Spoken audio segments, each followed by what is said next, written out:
Hello friends, welcome back to sweet and sour wangs and effect. आज मैं सुनाने वाली हूँ मोदाव जोशी नॉवल एक्सप्लेनेशन का 17 पार्ट। पिछले पार्ट में हमने देखा कि पेपरमैन वुईवुक्शिया नियमिंगजो के सर को ढूंढते हुए जिन गुआंगयाओ के सीक्रेट रूम में पहुँच गया है और जैसे कि उसने सोचा था वो कटा हुआ सर जिन गुआंगयाओ के पास ही है। सनसेट कैंपेन के टाइम जो नियमिंगजे इनविंसिबल रेज में था, आज उसके सर को सील करके एक स्टोर रूम के अंधेरे में रख दिया गया है। अगर वुईवुक्शिया इसके सील को खोल देता है तो इसकी बॉडी इसे ढूंढ लेगी। पर जैसे ही वो उस हेलमेट को चेक करने लगा, उसने एक पावरफुल फोर्स महसूस किया। उसकी हल्की पेपर से बनी बॉडी जाकर नियमिंगजो के फोरहेड पर चिपक गई। कोई टावर के दूसरे साइड में लानवांगजी बैठकर वुईवुक्शिया के चेहरे को ही देखे जा रहा है। थोड़ी देर बाद उसकी उंगलियां हिल उठी और उसने अपनी उंगलियों से वुईवुक्शिया के होठों को छू लिया। वो होठ बहुत सॉफ्ट है। उस पेपरमैन का सर जब टकराया था तब लानवांगजी ने अपने होठों पर इसी सॉफ्टनेस को महसूस किया था। तभी अचानक वुईवुक्शिया के हाथ एक झटके में मुट्ठी में बदल गए। लानवांगजी का चेहरा हार्ड हो गया और उसने वुईवुक्शिया को पकड़ लिया। वुईवुक्शिया के चेहरे को अपने हाथों में लेकर उसने देखा कि वुईवुक्शिया के आईब्रोज भी टाइटली नीटेड हो गए हैं। उधर उस सीक्रेट रूम में वुईवुक्शिया के पास रिएक्ट करने का भी टाइम नहीं था। बहुत ज़्यादा रिसेंटमेंट के साथ जिनकी मौत होती है, उनका हेटफुल एनर्जी और एंगर चारों तरफ फैल जाता है, इसलिए वो लोगों को हॉन्ट करते हैं और इसी मैकेनिज्म में एम्पैथी होती है। अगर वुईवुक्शिया का सोल इंसान की बॉडी में होता तो ये एनर्जी उसे टच नहीं कर पाती, पर अभी उसका सोल एक पेपर में है जिसकी कोई डिफेंसिबिलिटी नहीं है। नियमिंगजो का एनर्जी भी बहुत ज़्यादा स्ट्रांग है। एक पल में वुईवुक्शिया नियमिंगजो के मेमोरी के अंदर पहुंच गया। उसे बहुत स्ट्रांग खून की स्मेल आई और उसके अंदर पता नहीं क्या एक जाग उठा। जैसे ही उसने आंखें खोला, उसे एक ब्लेड की झलक, एक कटा हुआ सर और एक गिरती हुई बॉडी दिखाई दी। वो अब नियमिंगजो की बॉडी में है। वुईवुक्शिया ने देखा कि वो अपने सेबर को कवर में रख रहा है और अभी जिसके सर को उसने काटा वो वेन रोहन का बड़ा बेटा वेन सू था। उसने उस सर को टांग कर रखने का ऑर्डर दिया। कल्टिवेटर्स के झुंड ने वेंसू की बॉडी के टुकड़े टुकड़े कर दिए। उस बॉडी को लात मारकर नियमिंगजे कामली चारों तरफ देखने लगा। चीफिंगजुन काफ़ी लंबा है, इसलिए वुईवुक्शिया को बहुत दूर तक दिख रहा है। चारों तरफ डेड बॉडीज़ है। वन सेक्ट के यूनिफॉर्म पहने हुए, नील सेक्ट के यूनिफॉर्म पहने हुए और बिना यूनिफॉर्म के। वन सेक्ट का कोई जिंदा है या नहीं ये चेक करते हुए नियमिंगजो को एक टाइल वाले घर से कुछ गिरने की आवाज़ सुनाई दी। नियमिंगजो वहाँ चेक करने गया तो उसे उस घर में डरी हुई बेचारी एक माँ और उसकी बेटी दिखी, जो जंग से पहले भाग नहीं पाई थी। दोनों बहुत डरे हुए थे और नियमिंगजो को देखकर वो और डर गए। वहाँ से वापस जाते हुए नियमिंगजो ने एक सबऑर्डिनेट से पूछा कि लास्ट बैटलफील्ड क्लीनअप की जिम्मेदारी किसके ऊपर थी। मेंगयाओ उस काम की जिम्मेदारी में था सुनकर वो हैरान हो गया। मेंगयाओ जिन गुआंगयाओ का पुराना नाम है। जिन सेक्ट में उसकी एंट्री होने से पहले वह अपनी माँ का सरनेम से ही जाना जाता था। उसकी माँ यूनमेंग के ब्रोथिल की एक बहुत फेमस प्रोस्टिट्यूट थी।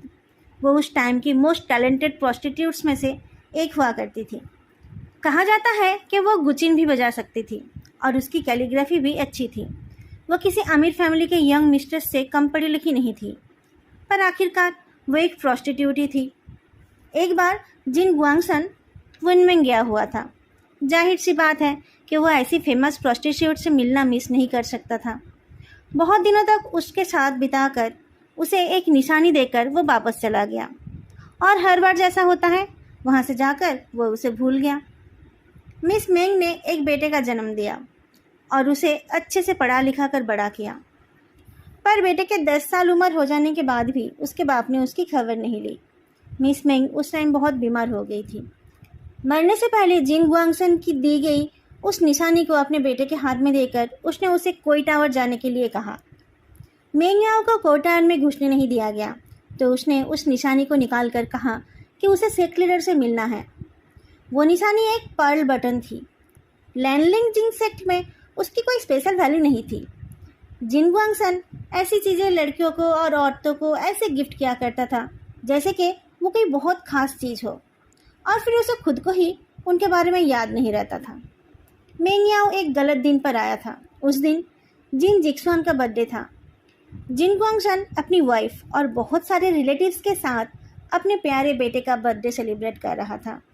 मेंग याओ को 6 घंटा इंतजार कराने के बाद जब एक सर्वेंट ने जिन गुआंगशन को उसके बारे में बताया, तब गुआंगशन ने उस पर्ल बटन को तोड़कर जो उसे लाया है उसे धक्का मारकर निकाल देने के लिए कहा।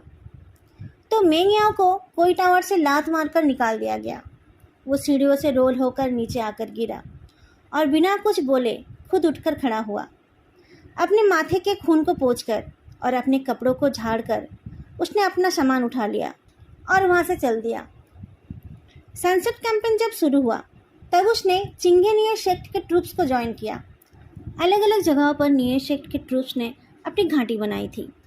नियमिंग जो हेजन के एक नेमलेस माउंटेन ब्रिज में पैदल चल रहा था। घाटी के पास जाने से पहले ही उसे एक लड़का दिखा जिसने सिंपल कपड़े पहना था और जिसके हाथ में एक बम्बू ट्यूब था। वो शायद पानी भर के लाया था। उसके पैर और चल नहीं रहे थे, पर केव के अंदर जाते जाते भी वो रुक गया और वहीं खड़े होकर अंदर की बातें सुनता रहा। थोड़ा हेजिटेट करते हुए वो केव के अंदर ना जाकर दूसरी साइड चला गया और रोड के साइड में स्क्वाट करके बैठते हुए कुछ खाना निकालकर पानी के साथ खाने लगा। नियमिंग की शैडो उसके ऊपर पड़ते ही वो जल्दी से खड़ा हो गया और सेक्ट लीडर निये को ग्रेट किया। वो लड़का हाइट में छोटा सा था। उसका चेहरा गोरा और उसके आईब्रोज काले थे। ये वही सुंदर चेहरा है जो अब चिप कल्टीवेटर है। बस उसके माथे पर उस टाइम कोई वर्मिलियन मार्क नहीं था, क्योंकि तब वो जिन गुआंगयाओ नहीं था। वो उस टाइम बस मेंग याओ था। नियमिंग को उसका नाम याद था। उसने उससे पूछा कि वो क्यों ट्रूप के बाकी लोगों के साथ केव में नहीं बैठा है। मेंग याओ ने ऑकवर्डली स्माइल किया। नियमिंग उसे पार करके जाने लगा तो मेंग याओ उसे रोकना चाहा, पर वो ऐसा कर नहीं पाया। अपनी सांसों को काउंसिल करके नियमिंग एक केव के सामने गया तो उसे पता चला कि अंदर बैठे लोग मेंग याओ के बारे में बात कर रहे थे। पहले तो सब उसके पेरेंट्स के बारे में बात करते रहे, बाद में वो लोग मेंग याओ की भी बुराई करने लगे। नियमिंग को बहुत गुस्सा आया। वुक्शा भी उस गुस्से के आग में जलने लगा। चीफिंगजुन के गुस्से से केव के सामने एक बोल्डर गिर गया और फालतू की बातें करने की वजह से उसने सबको डांटा और फिर मेंग याओ को अपने साथ चलने के लिए कहा। एक सच्चे आदमी को हमेशा अपनी ईमानदारी पर गर्व होना चाहिए। दूसरे क्या कहते हैं उससे उसे कोई फ़र्क नहीं पड़ना चाहिए। जितना वो लोग तुम्हारे पीछे बोलेंगे उतना ही ज़्यादा मेहनत करके तुम्हें उनका मुंह बंद कर देना है। मैंने तुम्हें बैटलफील्ड में देखा है। तुम लड़ाई में सबसे आगे रहते हो और लड़ाई के बाद आम आदमियों की मदद करते हो। ऐसे ही करते रहो, पर तुम्हें तुम्हारे शोडवार पर और ध्यान देना है। उसके एनकरेजमेंट के जवाब में मेंग याओ ने उसे थैंक्स कहा। पर वुक्शा जानता है कि जिन गुआंगयाओ का फाउंडेशन स्ट्रांग नहीं था, इसलिए वो दूसरे डिसाइपल्स की तरह प्रैक्टिस से ज़्यादा आगे नहीं बढ़ सकता था। इसलिए उसने अपनी क्वालिटी की कमी को क्वांटिटी से पूरी की। उसने सारे सेट्स की टेक्निक सीखा, इसलिए उसे टेक्निक चोर भी कहा जाता था। हेजन सिर्फ सनसेट कैंपेन के लिए इम्पोर्टेंट लोकेशन नहीं था, वो नियमिंग का मेन बैटलफील्ड था। वो वेन सेक्ट को इस जगह से आगे बढ़ने नहीं देता था। वेन सेक्ट के साथ निये सेक्ट की बरसों पुरानी दुश्मनी थी, पर उन लोगों ने उसे दबा कर रखा था। पर वार के शुरू होते ही दोनों साइड खुलकर लड़ने लगे। हर लड़ाई में खून बहने लगा और साधारण लोगों की भी मौत होने लगी। वेन सेक्ट को किसी की जान की परवाह नहीं थी, पर निये सेक्ट को थी। ऐसी हालत में मेंग याओ ही वो इंसान था जो बैटलफील्ड को क्लियर करता था और लड़ाई के बाद साधारण लोगों की मदद किया करता था। उसके काम को देखते हुए नियमिंग ने उसे अपना डेप्यूटी बना लिया। वो भी उनके हर एक ऑर्डर को सही से फॉलो करता रहा। चीफिंगजुन जहाँ भी लड़ने जाता था, वेन सेक्ट का एक भी कुत्ता जिंदा नहीं बचता था। जेओजुन लानसीचेन उससे थोड़ा अलग था। गुसु एरिया का सिचुएशन जब ठीक हो गया और लानसीचेन अकेले उस जगह को संभालने लगे, तब लानसीचेन अलग अलग जगह पर जाकर लोगों की मदद करने लगा और लोगों की जान बचाने लगा। सनसेट कैंपेन के दौरान उसने काउंटलेस लॉस्ट टेरिटरी को रिकवर किया और बहुत जगहों पर हारी हुई बाजी को जिता दिया।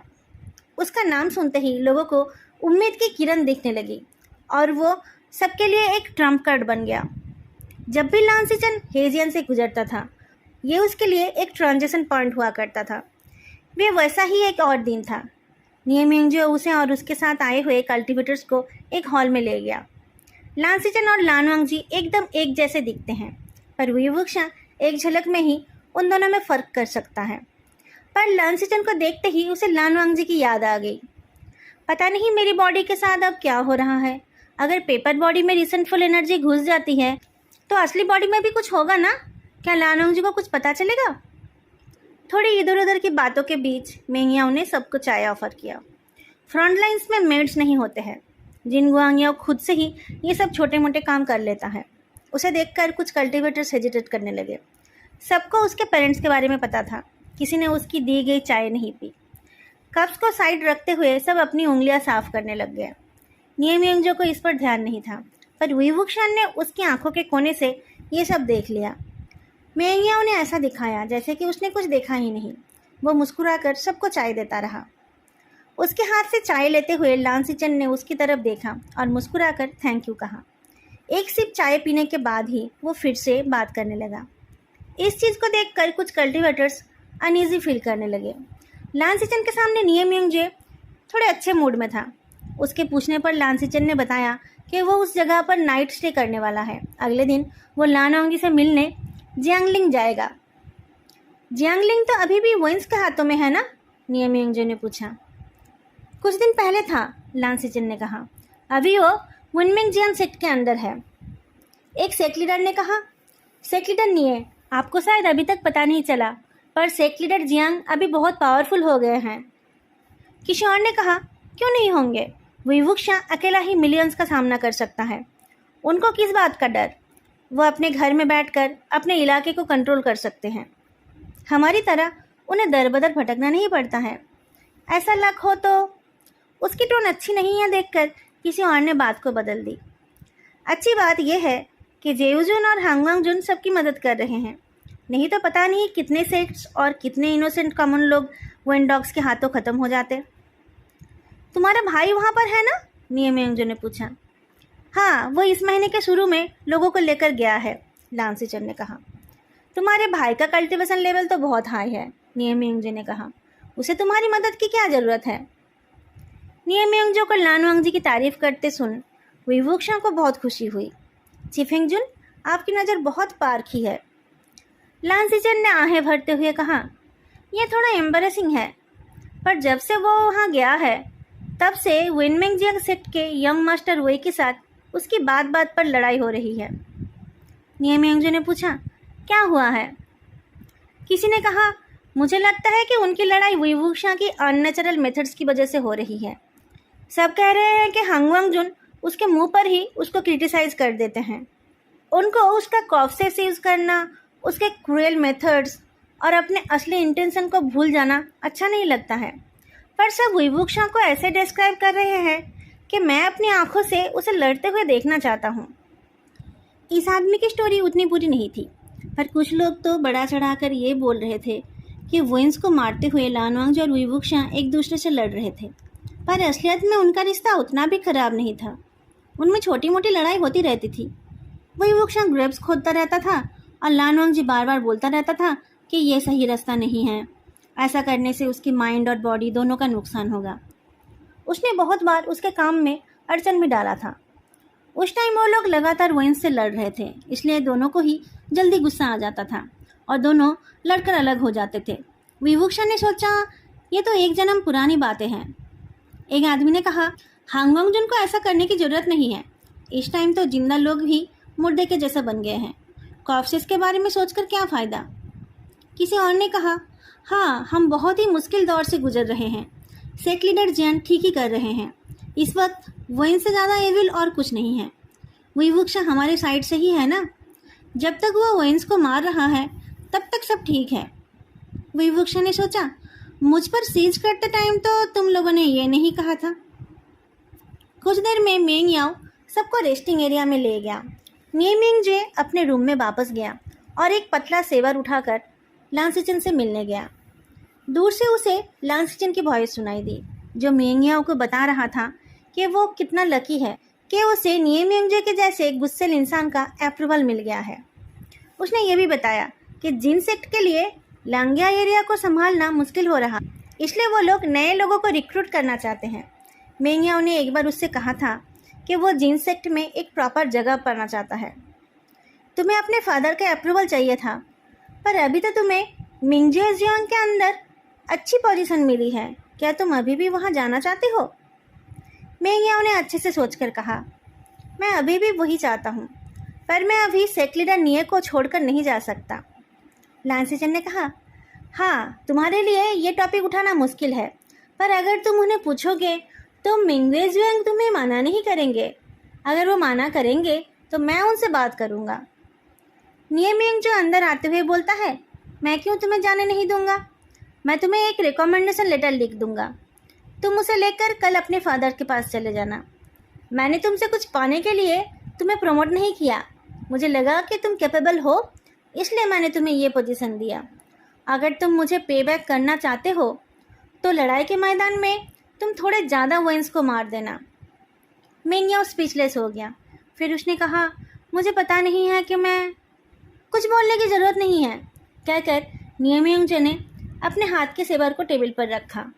लांसीचन ने मुस्कुराकर कहा, वाइसेंग का सेवर? वो वहाँ पर कितना भी सेफ क्यों ना हो, उसे अपनी कल्टीवेशन को नेग्लेक्ट नहीं करना चाहिए। नियमिंग ने कहा, अपने सेक्ट के कल्टीवेटर से कहना कि फ्री टाइम में उसको थोड़ा गाइड करे। नेक्स्ट टाइम जब मैं उससे मिलूँगा तब मैं उसका सेवर और हार्ट स्क्रिप्चर्स एग्जामिन करूँगा। लांसीचन ने उस सेवर को अपने चैनकुन स्लीव में रखते हुए कहा, अब उसका सेवर घर में है, ये बहाना काम नहीं करेगा। तीनों बातें करने लगे। उनकी बातें सुनते हुए विवुक्षा ने सोचा कि जेउजुन को तो कितनी अच्छे से बात करना आता है, तो लानवांग जी बात क्यों नहीं कर पाता है? पर यह भी ठीक ही है, मैं बोलता हूँ और वो सुनता रहता है, और बीच बीच में उसका भी तो रहता है। कुछ दिन बाद जब मेंगियाओ लांग्या के लिए निकल गया तब नियमिंग ने किसी और को अपना डिप्यूटी बना लिया। पर जिसको मेंगियाओ के जैसे स्मार्ट और एनर्जेटिक डिप्यूटी की आदत हो गई हो, उसे तो हर किसी में कमी दिखाई देगी। कुछ दिन बाद जब लांग्या की हालत खराब हो गई और लांसीचन किसी और जगह पर बिजी था, तब जिन गुआंगसन ने नियमिंग से मदद मांगी। लड़ाई के बाद जब जिन गुआंगसन ने उसे थैंक्स कहा, तब नियमिंग ने मेंगियाओ के बारे में पूछ लिया।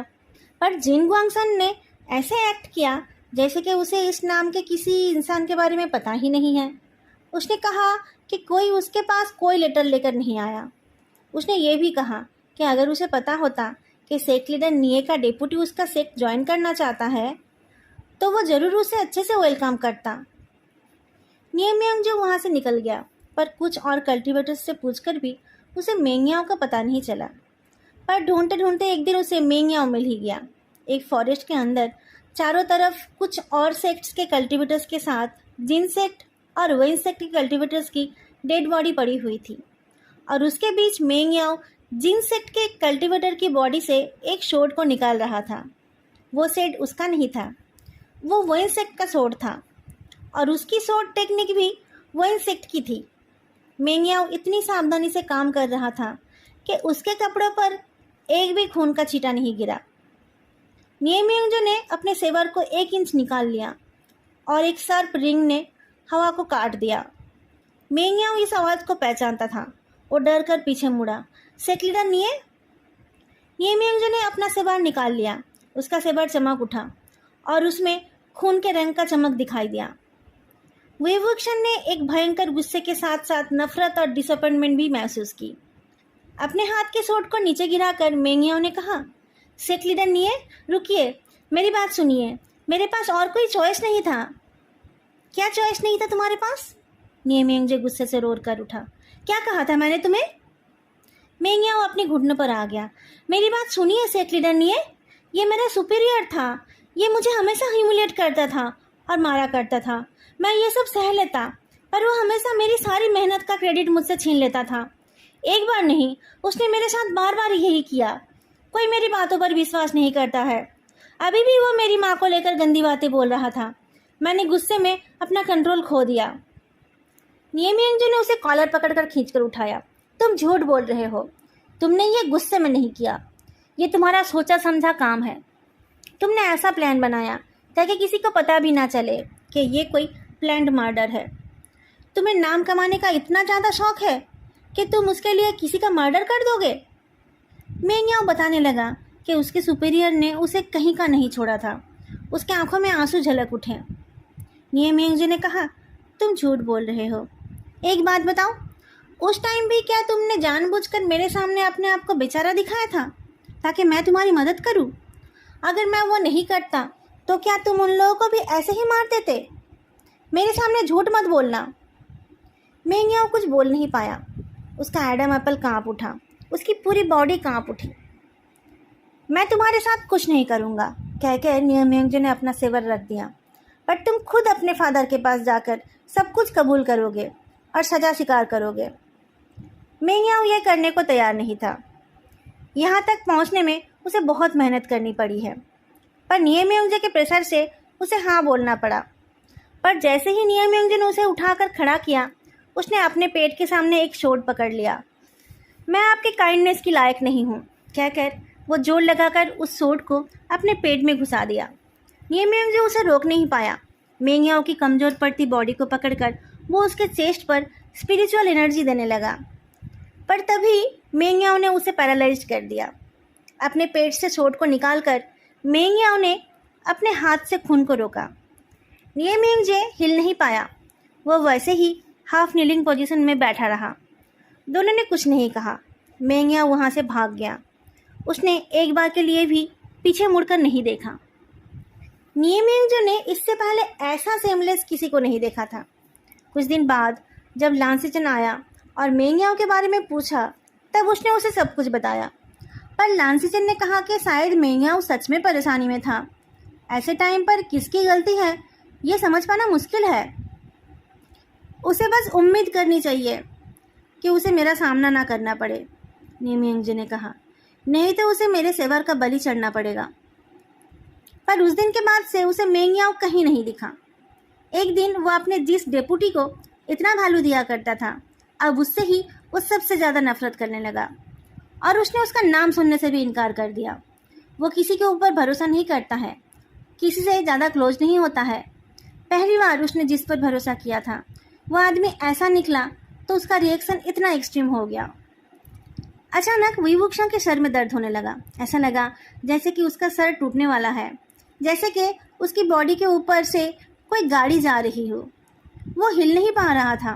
उसकी नज़र भी धुंधली हो रही थी। किसी तरीके से उसने देखा कि उसके सामने बहुत सारी डेड बॉडीज़ पड़ी हैं और उसके सर के घाव जो थोड़े सूख गए थे, उसके हिलने से उसमें से फिर से खून निकलने लगा। विवुक्षा हैरान था। सनसेट कैंपेन के टाइम तो नियमिंग हर जंग जीत रहा था, कोई दुश्मन उसके पास भी नहीं आ पा रहा था, तो फिर ये कब हुआ?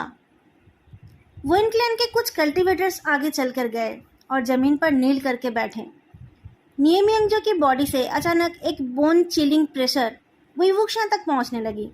नियमिंग ने अपने सर को उठाया तो उसे एक बड़े से जेट सीट पर एक इंसान बैठा हुआ दिखा। ब्लड से कवर्ड होने की वजह से उसे उस इंसान का चेहरा तो नहीं दिखा, पर पता चल रहा था कि वो कौन था। अचानक पैलेस का डोर खुल गया और कोई अंदर आया। बाकी सारे डिसाइपल्स अपने घुटनों पर चल रहे थे, पर यह इंसान बस थोड़ा नॉड करके आगे चल कर गया। जेट सीट पर बैठे इंसान के पास जाकर उसने बाव करके कुछ कहा और फिर इधर मुड़ा। उसके बाद वो धीरे से नियमिंग के पास आया और हंसकर कहा, सेक्ट लीडर निये, बहुत दिन बाद आपसे मुलाकात हुई। वो आदमी मेंग्याओ था। विवुक्षा को समझ आया कि ये उस टाइम की बात है जब नियमिंग ने कुछ इन्फॉर्मेशन के बेसिस पर यांगचॉन पर अटैक किया था। वो हर लड़ाई जीता करता था, पर इस बार किसी मिस इन्फॉर्मेशन या फिर किसी मिस कैलकुलेशन की वजह से वो बाकी कल्टीवेटर्स के साथ पकड़ा गया था और सीधा वेन रोहन के सामने जा पहुंचा था। मेंग्याओ ने उसके सामने हाफ नील करके कहा, मैंने कभी नहीं सोचा था कि आप कभी ऐसे बुरे सिचुएशन में पड़ जाओगे। नियमिंग ने कहा, गेट लॉस्ट। मेंग्याओ ने उस पर हंसते हुए कहा, आप अभी भी अपने आप को हेजियान का राजा समझ रहे हो? अच्छे से देखो, ये सन पैलेस है। एक कल्टीवेटर ने कहा, सन पैलेस? ये बस वेन डॉग्स का डेन है। मेंग्याओ ने अपना सोड निकाला और उस कल्टीवेटर का गला काट दिया। किसी और ने भी वही बात कही तो मेंग्याओ ने उसे भी कामली मार दिया। कोई और ये शब्द बोलना चाहता है? मेंगियाओ ने पूछा। तो नियमियांगजे ने भी कहा, वेन डॉग। उसे पता था कि मौत उसके सामने है। वेन्स को गाली देने का ये उसका आखिरी मौका है। विभूषण ने सोचा कि वो उसकी जगह पर होता तो वो भी वही करता। मेंगियाओ ने मुस्कुराकर चुटकी बजाई तो वेनसेक्ट का एक कल्टीवेटर घुटनों में चलकर आया और मेंगियाओ के हाथ में एक बॉक्स दिया। उस बॉक्स में नियमियांगजे का सेवर बक्सिया था। उसे हाथ में लेकर मेंगियाओ नियमियांगजे को और गुस्सा दिलाने लगा। आपका सेवर बहुत ही पावरफुल है, पर यह आपके फादर के सेवर के कंपैरिजन में थोड़ा इन्फीरियर है। क्या आप गेस कर सकते हैं कि इसको तोड़ने के लिए सेक्ट लीडर वेन को इसे कितनी बार थप्पड़ मारना पड़ेगा? गुस्से से नियमियांगजे का सर फटने लगा। विवुक्षा ने भी सोचा, जस्ट ब्रूटल। नियमियांगजे की लाइफ का सबसे बड़ा रिग्रेट और सबसे नापसंद चीज़ है उसके फादर का डेथ। उस टाइम वो बस एक टीनेजर था और उसके फादर सेक्ट लीडर थे। किसी ने वेन रुआन को एक रेयर सेवर गिफ्ट किया था तो वो बहुत खुश था। सबको अपना सेवर दिखा दिखा कर वो उसकी तारीफ सुनना चाहता था। सब उसको खुश करने की ही कोशिश कर रहे थे, पर मौके का फ़ायदा उठाकर किसी ने कह दिया कि नियर सेक्ट के लीडर का मानना है कि उसका सेवर सबसे ज़्यादा अच्छा है।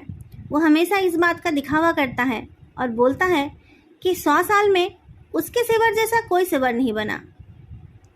वेन रोहन ने हंसकर सेक्ट लीडर निये को बुला लिया और उनके सेवर को देखकर कहा, ये सच में बहुत अच्छा सेवर है। और फिर उस सेवर पर 2-4 थप्पड़ मारकर उसने उसे वापस कर दिया। उस टाइम कुछ पता नहीं चला, पर कुछ दिन बाद एक नाइट हंट के दौरान वो सेवर टूट गया और सेक्ट लीडर निये एक बिस्ट के हॉर्न से बुरी तरह घायल हो गए। नियमियांगजे उस टाइम अपने फादर के साथ ही था। उसके फादर इस घटना को हजम नहीं कर पाए और उनके जख्म ठीक नहीं हुए। 6-7 महीने बीमार रहने के बाद बीमारी की वजह से या फिर गुस्से की वजह से उनकी डेथ हो गई।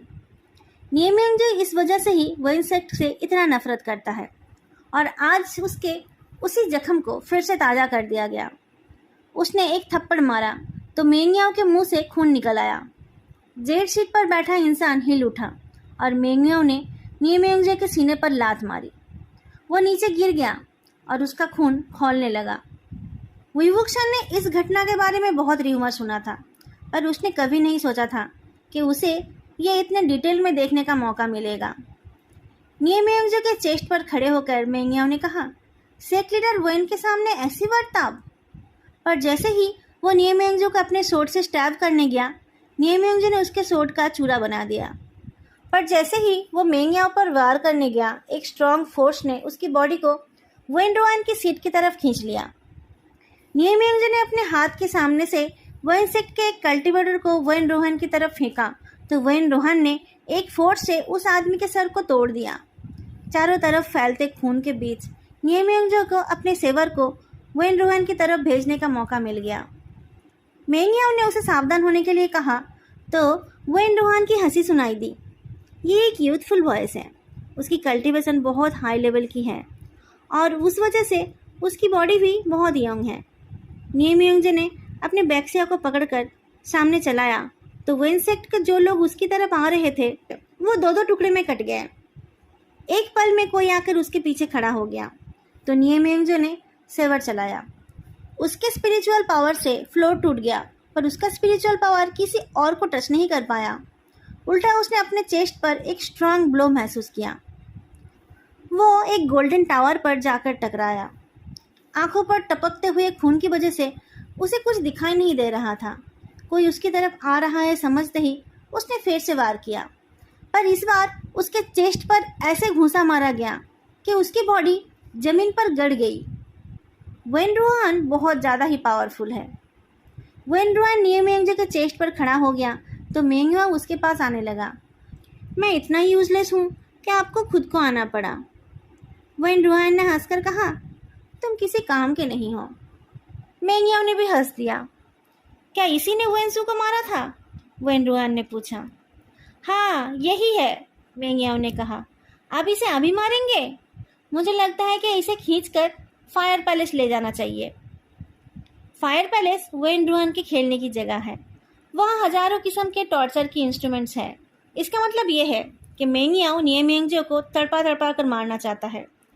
वेन रुआन ने कहा कि ऐसे अधमरे इंसान को और क्या टॉर्चर कर सकते हैं, पर मेंगियाओ ने कहा कि थोड़ा रेस्ट करने पर ही नियमियांगजे ठीक हो जाएगा। वेन रुआन ने उसे अपनी मर्जी से काम करने की इजाज़त दे दी, पर तभी एक बहुत पतली सी कोड लाइट झलस उठी और वेन रुआन की और कोई आवाज़ सुनाई नहीं दी। नियमियांगजे के ऊपर गर्म खून गिरने लगा और वो फाइनली बेहोश हो गया। कुछ देर बाद जब उसे होश आया तब उसने देखा कि उसका एक हाथ मेंगियाओ के कंधे पर है और वह उसे थोड़ा उठाकर खींच कर ले जा रहा है। क्या वेन रुआन मर गया है? उसने पूछा। शायद, मेंगियाओ ने कहा। मेरा सेवर दो मुझे, नियमियांगजे ने कहा। सेक्रेटरी निये, इस वक्त मुझे काट डालने के बारे में मत सोचिए, मेंगियाओ ने कहा। आप इंजर्ड है। नियमियांगजे ने उससे अपना सेवर छीन लिया। तुमने उन कल्टीवेटर्स को मार डाला। मेंगियाओ ने बताया कि उसके पास और कोई चॉइस नहीं था, पर नियमियांगजे उसकी इस बात से सहमत नहीं था। वो अपने सेवर चलाता रहा और मेंगियाओ अपनी सफाई देते हुए उसके अटैक्स को डॉज करता रहा। बहुत देर बाद उसने थककर कहा, चीफ इंगजून, अगर मैं उन्हें नहीं मारता तो आपको मरना पड़ता। ठीक है, कोई बात नहीं, नियमियांगजे ने कहा। तुम्हें मारने के बाद मैं खुद को भी मार दूंगा।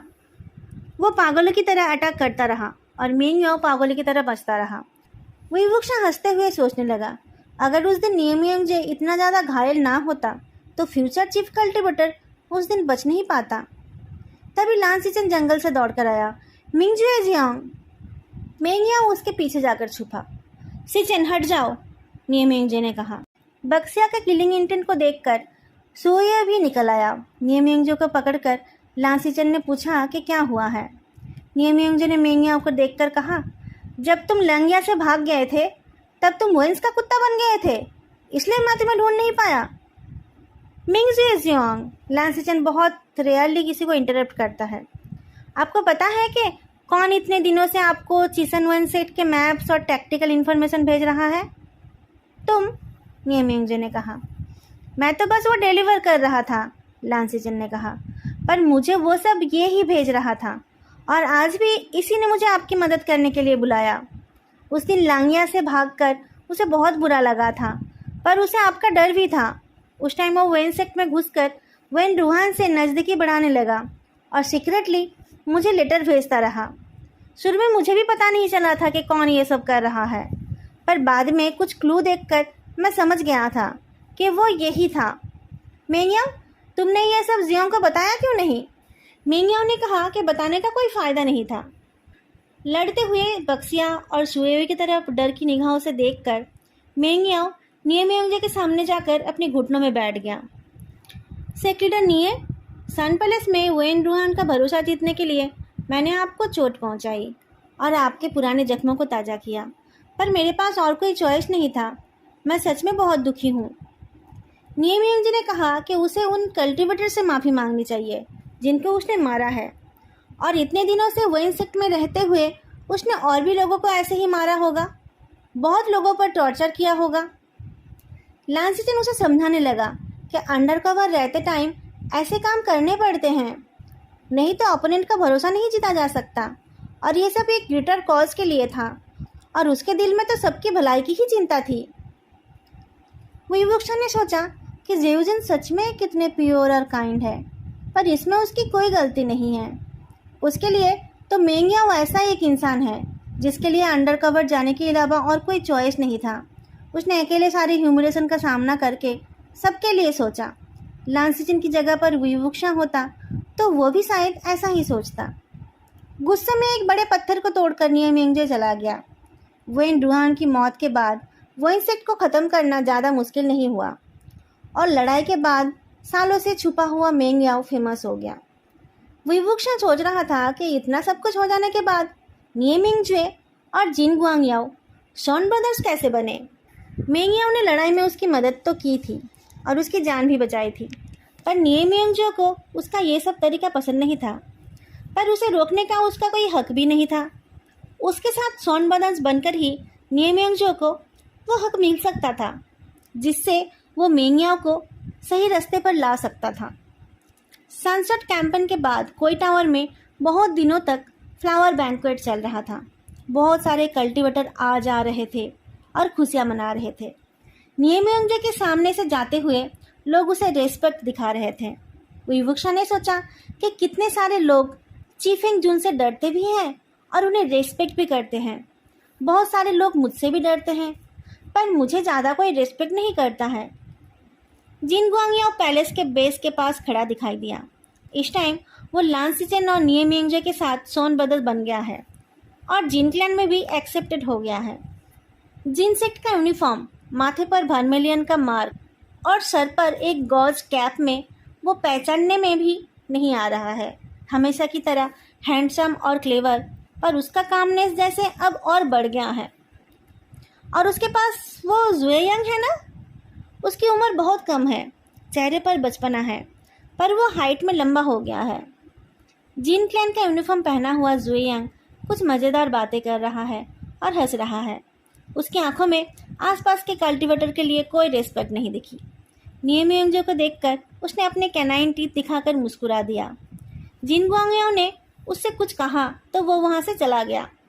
जिन गुआंगयाओ खुद रेस्पेक्टफुली नियमयंगजे के पास आया। पूछने पर उसने जुएयांग का नाम बताया। नियमयंगजे ने कहा कि वो क्यों ऐसे इंसान के साथ टाइम वेस्ट कर रहा है। जिन गुआंगयाओ ने बताया कि जिन सेक्ट ने उसे रिक्रूट किया है। वो काम के बहाने चला गया तो नियमयंगजे पीछे मुड़ गया। विवुक्षा को लगा कि जैसे उसकी आंखों के सामने उजाला हो गया। उसे लगा कि चांदनी रात में आसमान से स्नो गिरने लगे हैं। ट्विन जेड ऑफ लान एक साथ आ रहे हैं। एक की कमर में एक जियाओ और दूसरे के पीठ पर गुचिन। एक वार्मली जेंटल और दूसरा कोल्डली एलूफ। दोनों एक जैसे स्टनिंग हैं, एक जैसे कॉन्फिडेंट और काम है। दोनों दिखने में सेम है, पर दोनों कभी सेम फीलिंग्स नहीं देते हैं। लान वांगजी अभी भी उतना एक्सपीरियंस नहीं है, पर उसका कोल्ड एक्सप्रेशन देखकर लोग उससे दूरी बनाकर रखते हैं। विवुक्षा की नज़र उसके चेहरे से हट ही नहीं पाई। वह सुन नहीं सकता, पर विवुक्षा खुश होकर अपने मन में चिल्लाने लगा, लाजा, मैं तुम्हें मिस कर रहा था। अचानक किसी ने नियर सेक्ट और लाल सेक्ट के लीडर्स को ग्रीट किया तो विवुक्षा का दिल उछल उठा। पर्पल कपड़ों में अपने शोल्डर पर हाथ रखकर जियानचेंग आगे चलकर आया और उसके साथ विवुक्षा खुद भी था। उसने अपने आप को देखा। पूरे काले कपड़ों में ढका विवुक्षा अपने हाथ पीछे करके आगे आया। उसकी कमर में एक इंक ब्लैक बांसुरी लगी हुई है जिससे लाल रंग के टसल्स लटक रहे हैं। जियानचेंग के कंधे से कंधा मिलाकर खड़े होकर उसने नॉड किया। उसका एटीट्यूड थोड़ा एरोगेंट है। विवुक्षा को खुद को अपना ये अपीयरेंस पसंद नहीं आया। उसका खुद को ही जाकर पीटने का मन हुआ। उसे देखकर लान वांगजी के ब्रोज थोड़े सिकुड़ गए, पर वह तुरंत पहले जैसे हो गया। जाते हुए विवुक्षा ने लान वांगजी को नोटिस किया।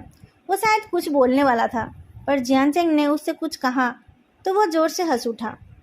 वो लोग जाने लगे तो लोग हटकर उन्हें जाने के लिए जगह देते रहे। विवुक्षा को याद नहीं आया कि वो और जियानचेंग क्या बातें कर रहे थे, पर उनके लिप रीडिंग करके उसे याद आया कि उसने कहा था, जियानचेंग, चीफिंग जुन तुमसे बहुत लंबे हैं। हा। और जियानचेंग ने कहा था, क्या तुम मरना चाहते हो, जाओ यहाँ से। नियमयंगजे ने नजरें फेरते हुए पूछा, वोइंग के साथ उसका सोड क्यों नहीं है? सोड फॉर्मल वेयर का एक पार्ट होता है। ऐसे गैदरिंग में अपना सोड साथ होना बहुत ज़रूरी एटिकेट होता है।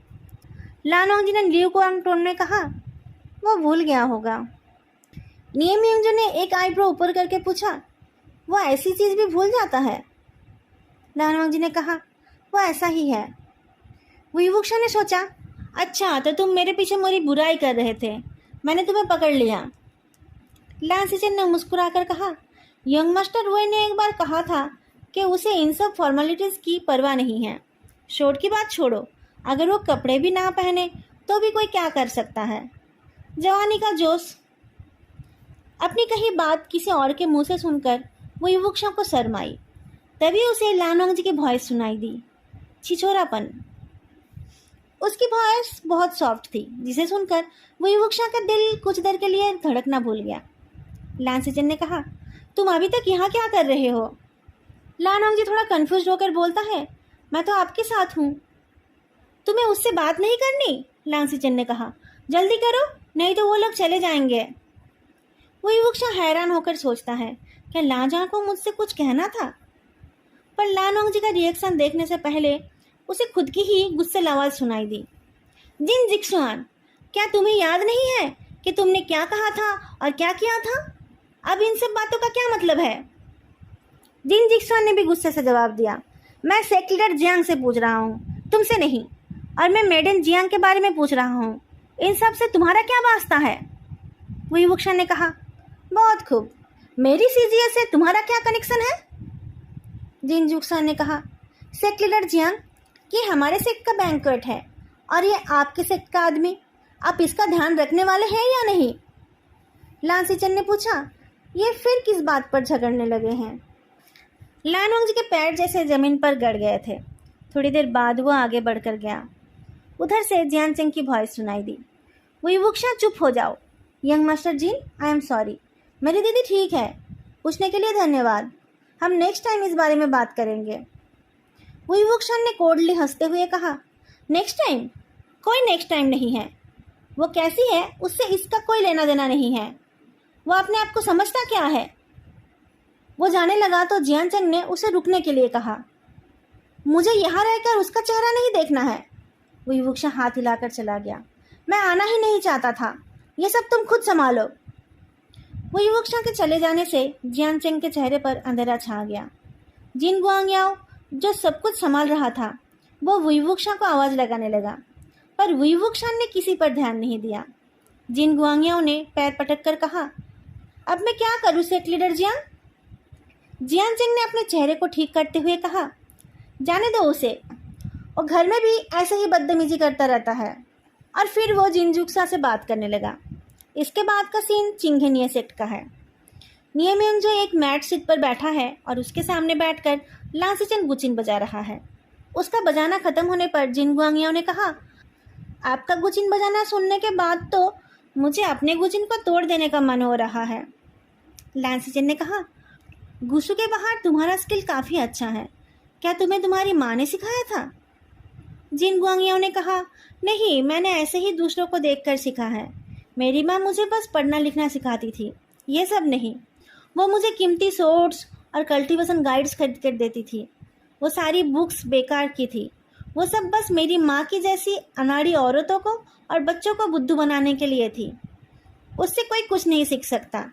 पर मेरी माँ अपना सारा पैसा उन्हीं चीज़ों में लगा देती थी और बोलती थी कि जब मैं अपने फादर से मिलने जाऊँगा तब मुझे पहले से तैयार होकर जाना चाहिए। लांसिचन अपनी गर्दन हिलाता है और गुचिन के स्ट्रिंग्स को स्ट्रम करते हुए बोलता है, तुम बहुत टैलेंटेड हो। अगर तुम्हें कोई मास्टर मिल जाता तो तुम बहुत प्रोग्रेस कर लेते। मास्टर तो मेरे सामने हैं, जिन गुआंगयाओ ने कहा, पर मुझे कभी उनसे पूछने की हिम्मत नहीं हुई। लांसिचन उसे सिखाने के लिए रेडी हो गया। उसने कहा कि वो उसे साउंड ऑफ लूसिडिटी सिखाएगा। जिन गुआंगयाओ तो खुश हो गया, पर नियमिंग ने कहा, ये तो गुसिलन सेट का एक्सक्लूसिव टीचिंग है, इसे बाहर नहीं जाना चाहिए। लांसिचन ने कहा कि ये एक थेराप्यूटिक म्यूज़िक है, इसे छुपाकर नहीं रखना चाहिए और अपने थर्ड ब्रदर को सिखाने से ये बाहर नहीं जाएगा। नियमिंग ने इस बात पर कुछ और नहीं कहा। फिर एक दिन नियमिंग ने देखा कि निये हुए संग बहुत सारे फोल्डिंग फैंस को लेकर बैठा है और उनके ऊपर लिखी लाइंस को देखकर खुश हो रहा है। निये हुए संग, तुम्हारा सेवर कहाँ है? नियमिंग चिल्ला उठा। निये हुए संग डर कर घुटने पर आ गया, पर वो ठीक से याद नहीं कर पाया कि उसका सेवर कहाँ है। वही वुक्शा को समझ आ रहा था कि नियमिंग जो इतने गुस्से में है कि वो शायद अपने भाई को अभी मार देगा। तुम अपने साथ एक डजन फैन लेकर घूमते रहते हो, पर तुम्हें अपने सेवर का कोई खबर ही नहीं है। जाओ इन सबको जला दो। नहीं भैया, ये मुझे किसी ने दिया है, निये हुए संग ने कहा। किसने दिया है? नियमिंग ने पूछा। मैंने दिया है, बोलते हुए जिन गुआंगयाओ अंदर आया। उसे देखकर निये हुए संग की जान में जान आई। नियमिंग गुस्से से हंस पड़ा। ऐसी बेकार की चीज़ें उसे मत भेजा करो। जिन गुआंगयाओ ने कहा कि निये हुए संग को आर्ट और कैलीग्राफी में ज़्यादा इंटरेस्ट है, वो कोई गलत काम नहीं कर रहा है। नियमिंग ने कहा, पर सेक्ट लीडर को इन सब चीज़ों की ज़रूरत नहीं है। निये हुए संग ने कहा, मैं सेक्ट लीडर नहीं बनूंगा भैया, आप ही इसके लिए ठीक हो। तुम यहाँ क्यों आए हो? नियमिंग ने पूछा। जिन गुआंगयाओ ने कहा, कि गुसुलान सेक्ट में कुछ री एस्टेब्लिशमेंट हो रहा है। इसलिए लांसीचन ने उससे कहा है कि वो आकर नियमिंगजे को साउंड ऑफ लूसिडिटी बजाकर सुनाए ताकि नियमिंगजे का दिमाग शांत हो सके। नियमिंगजे शुरू में मना कर रहा था, पर बाद में उसका गुस्सा कम हो गया। दोनों बैठकर निये हुएसांग के बारे में बात करने लगे। नियमिंगजे ने कहा, तुम्हें उसके पसंद नापसंद अच्छे से पता है। मैं तो उसी काम में अच्छा हूँ, जिंगवांग ने कहा। मैं बस आपको समझ नहीं पाता हूँ। वोमेन, लिकर या लग्जरी, नियमिंगजे को इनमें से किसी भी चीज़ में कोई इंटरेस्ट नहीं था। उसे आर्ट, कैलीग्राफी और एंटिक्स की भी कोई समझ नहीं थी। फाइन ग्रीन टी और सड़क छाप चाय में भी उसे कोई अंतर समझ नहीं आता था। अपने सेवर का प्रैक्टिस और वेंडक्स को मारने के अलावा किसी और चीज़ में उसे कोई इंटरेस्ट नहीं था। जिनगुआंग और लांसीचन का गुचिन लेकर म्यूज़िक बजाने लगा और उस दिन के बाद से वो हर रोज़ लैंडलिंग से चिंघे आने लगा और साउंड ऑफ लूसिडिटी प्ले करने लगा। धीरे धीरे उन दोनों का रिश्ता सुधरने लगा। बुयुबुक्शा को लगा कि लांसीचन ने शायद ऐसे ही बहाना बना दिया था ताकि ये दोनों करीब आ सके, दोनों का रिश्ता पहले जैसा बन सके। दोस्तों, आज का ये पार्ट मैं यहीं पर ख़त्म कर रही हूँ। ये सारे चैप्टर्स बहुत बड़े बड़े हैं, इसलिए इनको एक्सप्लेन करने में बहुत टाइम लग रहा है। मेरी तबीयत भी ठीक नहीं है।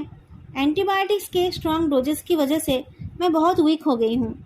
नेक्स्ट पार्ट आने में अगर थोड़ा ज़्यादा टाइम लग जाए तो आप लोग प्लीज़ नाराज़ मत होना। फिर मिलेंगे अगले वीडियो में। तब तक के लिए बाय।